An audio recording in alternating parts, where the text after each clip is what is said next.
Agora. Jornal da Manhã e as eleições 2022. Faltando 12 minutos para as 8 horas da manhã e agora está na hora da gente conversar com ele, o nosso comentarista político Piara Bosch, que já está conectado conosco online. Piara, muito bom dia para você. Sextou, meu querido, tudo certo? Bom dia, Fernando. Bom dia, Marcos. Bom dia, ouvintes da Jovem Pan Joinville. Finalmente, sextou. O Piara, começou então a campanha eleitoral, né, no rádio e na televisão, hoje, né, agora há pouco então, às 7 horas da manhã, para o segundo turno. Os tempos se igualaram, né? Ficou 10 minutos para cada candidato, ou seja, 10 minutos para cada lado. E, mais uma vez, essa campanha, então, pode fazer alguma diferença, chamar a atenção em relação ao primeiro turno, quando tinha mais candidatos, ou então, enfim, não vai influenciar em nada, quem decidiu, já decidiu e está tudo certo? A gente tem ainda uma boa margem de indecisos, uma boa margem de que provinham das candidaturas, das demais candidaturas, né? Não era muita gente, Simone Tebet, Ciro Gomes, Felipe Dávila, etc., mas é uma eleição que não vai ser definida por muita gente, não. É uma eleição muito apertada. O ex-presidente Lula fez 48,5%, algo assim, o presidente Bolsonaro 43%. As campanhas que tendem a chegar muito próximas umas das outras. Acho que a gente vai ver uma eleição muito parecida com aquela que foi entre Dilma e Aécio, em que uma aparecia na frente, outra aparecia na frente, e assim foi indo até a reta final, uma eleição também definida por 3 milhões de votos. O horário eleitoral de hoje, ele começou num tom ainda devagar, de apresentação, comemoração de resultados, etc. A campanha do Lula trouxe o depoimento da Simone Tebet, que declarou apoio a ele, acho que foi anteontem, e o Bolsonaro apresentou os governadores que venceram eleições e que apoiam ele, mas não tanto mais, o resto mais do mesmo. Aqui a campanha do Jorginho Melo e do Décio Lima foi nessa linha também. O Décio Lima comemorando a votação o Jorginho Melo comemorando a votação que teve, quase o dobro dos votos do Décio Lima, né, impulsionado pelo 22, e martelando a vinculação com o presidente, que é óbvio, um pouquinho de jingle de campanha, coisa assim, nada demais. O Décio Lima também comemorando o fato inédito da esquerda estar no segundo turno e conclamando eleitores de outros candidatos a marcharem com ele. Por enquanto, não tem nenhuma primeiro programa ainda, né, do rádio, a gente acabou de ouvir, mas é um momento diferente, né? O horário eleitoral do primeiro turno é uma torre de Babel, tem assim,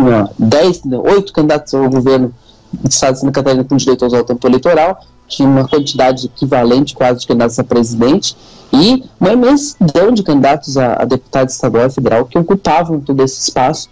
Eram quase 1.000 candidatos a deputado federal e estadual só em Santa Catarina. Então, agora, essa polifonia, ela reduz, ela fica...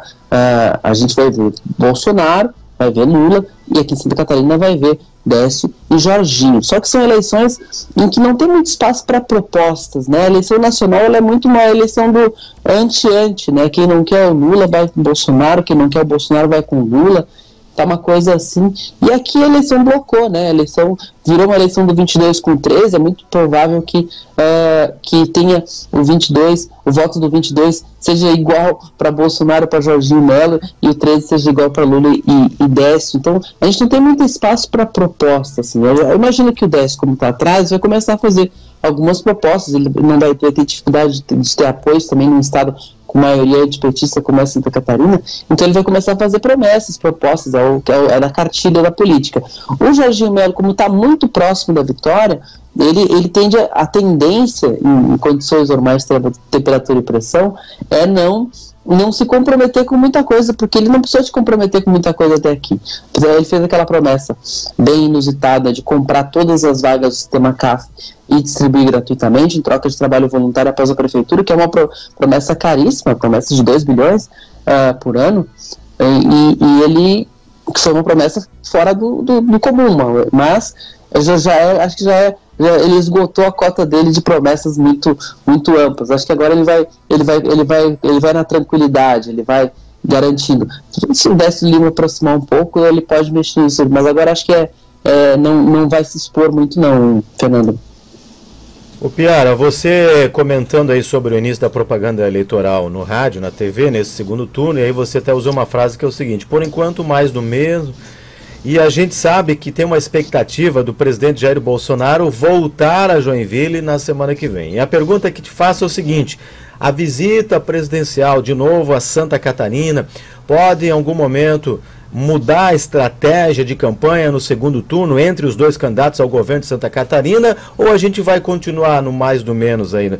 Pelo menos por enquanto? Qual a tua leitura? O Bolsonaro é a grande liderança política aqui em Santa Catarina, né? A gente vive um momento de apagamento das lideranças locais, das lideranças estaduais, que sempre foram muito fortes, e substituição disso pela liderança nacional do presidente Bolsonaro, que acaba sendo a pessoa que elege gente aqui em Santa Catarina. Nesse sentido, é muito importante para os candidatos aqui terem o Bolsonaro, a presença dele, tanto que amanhã ele está prevista a vinda dele para Balneário Camboriú, onde ele vai fazer um encontro com prefeitos, um encontro organizado pelo senador eleito Jorge Seife e pelo Fabrício Oliveira, prefeito de Balneário Camboriú, que vai fazer uma grande reunião com prefeitos que apoiam Bolsonaro em Santa Catarina. Isso é um evento, não vai ser um evento aberto, daqueles que abre para o público em geral, pelo local que eles escolheram, mas a ideia é mostrar essa força política do bolsonarismo aqui em Santa Catarina. A vinda a Joinville também, mas ela é muito mais a expectativa, acho que ela é muito mais para reforçar